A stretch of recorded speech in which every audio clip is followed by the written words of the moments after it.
Friends, welcome to my YouTube channel study G K by Avinash Kumar. आज हम लोग भारतीय संविधान के भाग 1 को देखेंगे, जो कि एग्ज़ाम पॉइंट ऑफ व्यू से काफ़ी इंपॉर्टेंट है। तो चलिए शुरू करते हैं भारतीय संविधान के भाग 1। तो चलिए शुरू करते हैं भारतीय संविधान के भाग 1 का पहला क्वेश्चन। तो जनमत पर आधारित शासन को क्या कहते हैं? लोकतंत्र कहते हैं। जनमत पर आधारित शासन को क्या कहते हैं? लोकतंत्र। नेक्स्ट क्वेश्चन, लोकतंत्र की सफलता के लिए कौन सी शर्त सर्वाधिक महत्वपूर्ण है? तो शिक्षित एवं प्रबुद्ध जनता। लोकतंत्र की सफलता के लिए कौन सी शर्त सर्वाधिक महत्वपूर्ण है? तो शिक्षित एवं प्रबुद्ध जनता। नेक्स्ट क्वेश्चन, अप्रत्यक्ष लोकतंत्र में कौन शासन करता है? तो जन प्रतिनिधि। अप्रत्यक्ष लोकतंत्र में कौन शासन करता है? इसका आंसर हो जाएगा जन प्रतिनिधि। नेक्स्ट क्वेश्चन देखते हैं, अप्रत्यक्ष लोकतंत्र के मूलभूत आधार क्या है? तो मताधिकार। अप्रत्यक्ष लोकतंत्र के मूलभूत आधार क्या है? तो मताधिकार होगा इसका आंसर। नेक्स्ट क्वेश्चन, मतदान में भाग लेने वालों को क्या कहते हैं? तो मतदाता या निर्वाचक। मतदान में भाग लेने वाले को क्या कहा जाता है? मतदाता या निर्वाचक। नेक्स्ट क्वेश्चन, जब मतदाता प्रत्यक्ष रूप में अपने प्रतिनिधियों का निर्वाचन करते हैं तो वह प्रक्रिया क्या कहलाती है? तो प्रत्यक्ष निर्वाचन। जब मतदाता प्रत्यक्ष रूप में अपने प्रतिनिधियों का निर्वाचन करते हैं तो वह प्रक्रिया क्या कहलाती है? प्रत्यक्ष निर्वाचन। नेक्स्ट क्वेश्चन देखते हैं, जब निर्वाचित प्रतिनिधि अपने प्रतिनिधि का निर्वाचन करते हैं तो वह प्रक्रिया क्या कहलाती है? तो इसका आंसर हो जाएगा अप्रत्यक्ष निर्वाचन। जब निर्वाचित प्रतिनिधि अपने प्रतिनिधि का निर्वाचन करते हैं तो वह प्रक्रिया क्या कहलाती है? अप्रत्यक्ष निर्वाचन। नेक्स्ट क्वेश्चन देखते हैं, जिस मतदान में मतदाता प्राथमिकता के अनुसार मतदान करते हैं उसे क्या कहा जाता है? तो आनुपातिक एकल संक्रमणीय मतदान प्रणाली। जिस मतदान में मतदाता प्राथमिकता के अनुसार मतदान करते हैं उसे क्या कहा जाता है? तो आनुपातिक एकल संक्रमणीय मतदान प्रणाली। नेक्स्ट क्वेश्चन, भारत में लोकतंत्रात्मक राज्य की प्रमुख विशेषता क्या है? तो वयस्क मताधिकार। भारत में लोकतंत्रात्मक राज्य की प्रमुख विशेषता क्या है? तो वयस्क मताधिकार। नेक्स्ट क्वेश्चन देखते हैं, सामाजिक समता किस प्रकार की शासन पद्धति के लिए एक मुख्य आधार है? लोकतंत्र के लिए सामाजिक समता किस प्रकार की शासन पद्धति के लिए एक मुख्य आधार है? लोकतंत्र के लिए। नेक्स्ट क्वेश्चन, लोकतंत्र जनता का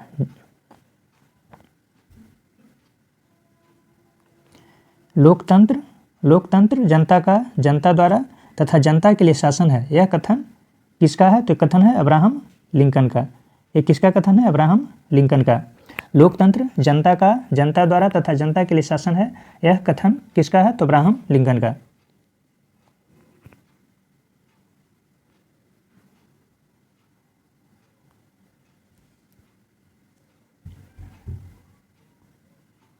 नेक्स्ट क्वेश्चन देखते हैं, प्रजातंत्र वह शासन है जिसमें प्रत्येक व्यक्ति का एक हिस्सा होता है। यह कथन किसका है? तो सीले का एक कथन है।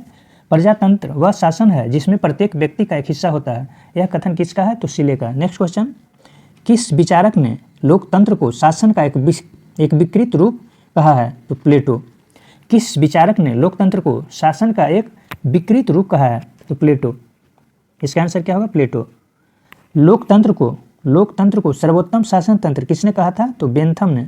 लोकतंत्र को सर्वोत्तम शासन तंत्र किसने कहा था? तो बेंथम ने इसे सर्वोत्तम शासन तंत्र कहा था।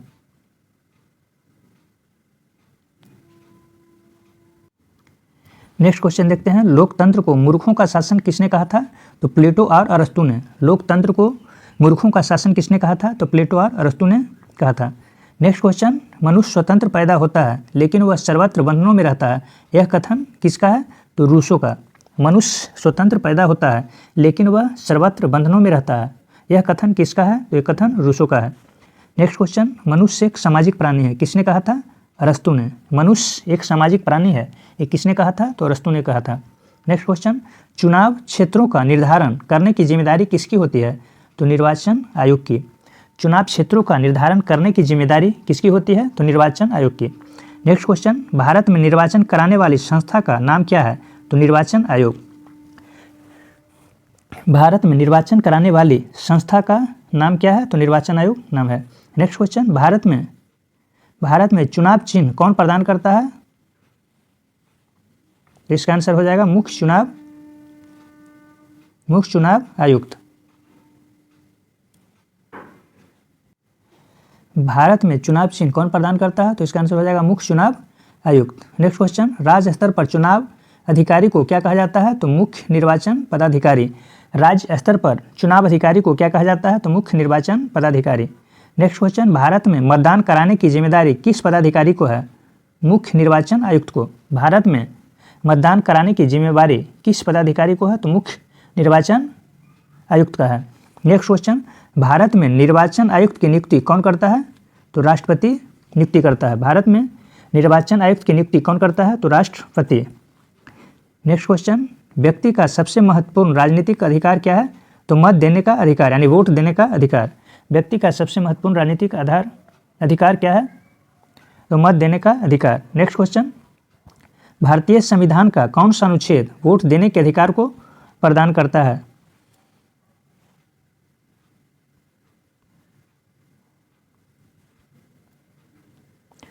भारतीय संविधान का कौन सा अनुच्छेद वोट देने के अधिकार को प्रदान करता है? तो इसका आंसर हो जाएगा अनुच्छेद 326। अनुच्छेद 326। नेक्स्ट क्वेश्चन देखते हैं, हमारे संविधान में अधिक अधिकार किसमें निहित है? तो केंद्र सूची में। हमारे संविधान में अधिक अधिकार किसमें निहित है? तो केंद्र सूची में। नेक्स्ट क्वेश्चन देखते हैं, भारतीय संविधान के अनुसार संप्रभुता कहाँ निहित है? तो जनता में। भारतीय संविधान के अनुसार संप्रभुता कहाँ निहित है? तो जनता में। नेक्स्ट क्वेश्चन, भारत की एक मुख्य राजनीतिक समस्या बताएं। तो क्या है? बूथ छापामारी। ये अब खत्म हो गया है, क्योंकि अभी जो वोटिंग होता है ईवीएम के द्वारा होता है। नेक्स्ट क्वेश्चन, भारतवर्ष में मतदान की आयु कितनी है? तो 18 वर्ष। भारतवर्ष में मतदान की आयु कितनी है? तो 18 वर्ष।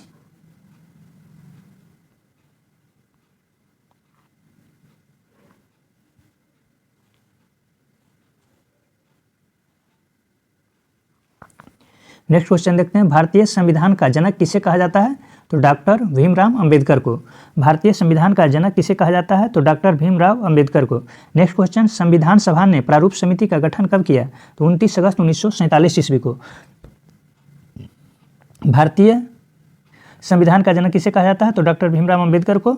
और संविधान सभा ने प्रारूप समिति का गठन कब किया? तो 29 अगस्त 1947 ईस्वी को। नेक्स्ट क्वेश्चन, संविधान प्रारूप समिति के अध्यक्ष कौन निर्वाचित हुए? तो doctor Bhimrao Ambedkar.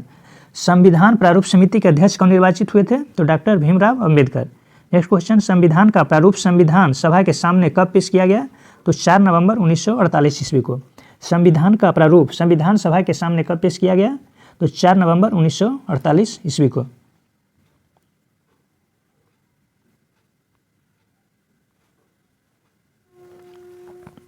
Next question, संविधान सभा का गठन कब हुआ था? तो 9 दिसंबर 1946 ईस्वी को। संविधान सभा का गठन कब हुआ था? तो 9 दिसंबर 1946 ईस्वी को। नेक्स्ट क्वेश्चन देखते हैं, भारत की संविधान सभा में उद्देश्य संबंधी प्रस्ताव कब और किसने प्रस्तुत किया था? भारत की संविधान सभा में उद्देश्य संबंधी प्रस्ताव कब और किसने प्रस्तुत किया था? तो 13 दिसंबर 1946 ईस्वी को पंडित जवाहरलाल नेहरू ने। भारत की संविधान सभा में उद्देश्य संबंधी प्रस्ताव कब और किसने प्रस्तुत किया था? तो 13 दिसंबर 1946 ईस्वी को पंडित जवाहरलाल नेहरू ने। तो फ्रेंड्स, यदि वीडियो अच्छा लगे तो इसे लाइक, सब्सक्राइब और शेयर जरूर करें। नेक्स्ट क्वेश्चन, किस वर्ष भारतीय संविधान की प्रस्तावना में धर्मनिरपेक्ष शब्द जोड़ा गया? किस वर्ष भारतीय संविधान की प्रस्तावना में धर्मनिरपेक्ष शब्द जोड़ा गया? तो 1976 ईस्वी में। नेक्स्ट क्वेश्चन, भारतीय संविधान के प्रस्तावना में कितने बार संशोधन हुआ? तो एक बार।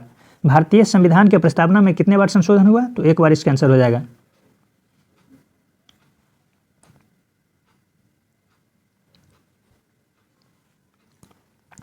नेक्स्ट क्वेश्चन देखते हैं, संविधान का कौन सा भाग संविधान निर्माताओं के मनोभाव एवं आदर्शों को व्यक्त करता है? तो प्रस्तावना। संविधान का कौन सा भाग संविधान निर्माताओं के मनोभाव एवं आदर्शों को व्यक्त करता है? तो इसका आंसर हो जाएगा प्रस्तावना। नेक्स्ट क्वेश्चन, भारतीय संविधान की प्रस्तावना किन शब्दों से शुरू होती है? तो इसका शुरू होता है हम भारत के लोग से। भारतीय संविधान की प्रस्तावना किन शब्दों से शुरू होती है? तो क्या होगा? ये शुरू होता है हम भारत के लोग से। नेक्स्ट क्वेश्चन, भारतीय संविधान में आर्थिक सामाजिक न्याय की व्यवस्था कहाँ की गई है? तो मौलिक अधिकार, नीति निर्देशक तत्व एवं प्रस्तावना, तीनों में। भारतीय संविधान में आर्थिक सामाजिक न्याय की व्यवस्था कहाँ की गई है? तो मौलिक अधिकार में, नीति निर्देशक तत्व में एवं प्रस्तावना, तीनों में आर्थिक सामाजिक न्याय की व्यवस्था की गई है। नेक्स्ट क्वेश्चन देखते हैं, निर्देशक तत्वों का उल्लेख संविधान के किस भाग में है? तो चौथे भाग में। नीति निर्देशक तत्वों का उल्लेख संविधान के किस भाग में है? तो चौथे भाग में।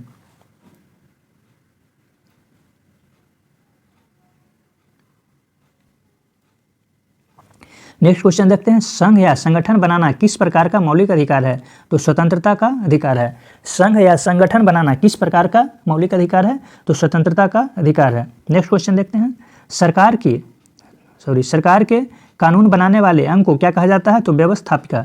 सरकार के कानून बनाने वाले अंग को क्या कहा जाता है? व्यवस्थापिका। नेक्स्ट क्वेश्चन, सरकार के कानून को लागू करने वाले अंग को क्या कहा जाता है? तो कार्यपालिका। सरकार के कानून को लागू करने वाले अंग को क्या कहा जाता है? कार्यपालिका। नेक्स्ट क्वेश्चन, कानून का उल्लंघन करने वाले के संबंध में निर्णय देने वाले अंग को क्या कहते हैं? तो न्यायपालिका। कानून का उल्लंघन करने वाले के संबंध में निर्णय देने वाले अंग को क्या कहते हैं? तो न्यायपालिका कहा जाता है। नेक्स्ट क्वेश्चन, भारतीय संविधान सभा के अस्थायी अध्यक्ष कौन थे? तो डॉक्टर राजेंद्र प्रसाद। भारतीय संविधान के अस्थायी अध्यक्ष कौन थे? डॉक्टर राजेंद्र प्रसाद।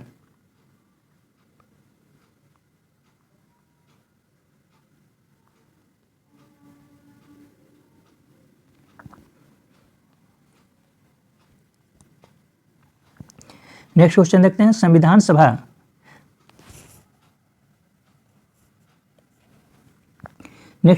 संविधान सभा की पहली बैठक कब हुई थी? तो 9 दिसंबर 1946 को। संविधान सभा की पहली बैठक कब हुई थी? 9 दिसंबर 1946 ईस्वी को। नेक्स्ट क्वेश्चन, भारत का संविधान बनकर कब तैयार हुआ? तो 26 नवंबर 1949 ईस्वी को। भारत का संविधान बनकर कब तैयार हुआ? 26 नवंबर 1949 ईस्वी को। नेक्स्ट क्वेश्चन, भारत का संविधान तैयार करने में कितना समय लगा? 2 वर्ष 11 महीना 18 दिन। भारत का संविधान तैयार करने में कितना समय लगा? तो 2 वर्ष 11 महीना 18 दिन। नेक्स्ट क्वेश्चन, भारतीय संविधान को कब लागू किया गया? तो 26 जनवरी 1950 ईस्वी को भारतीय संविधान को लागू किया गया था। तो फ्रेंड्स, यदि वीडियो अच्छा लगे तो इसे लाइक, सब्सक्राइब और शेयर जरूर करें। वीडियो देखने के लिए थैंक यू। नेक्स्ट वीडियो में मिलते हैं।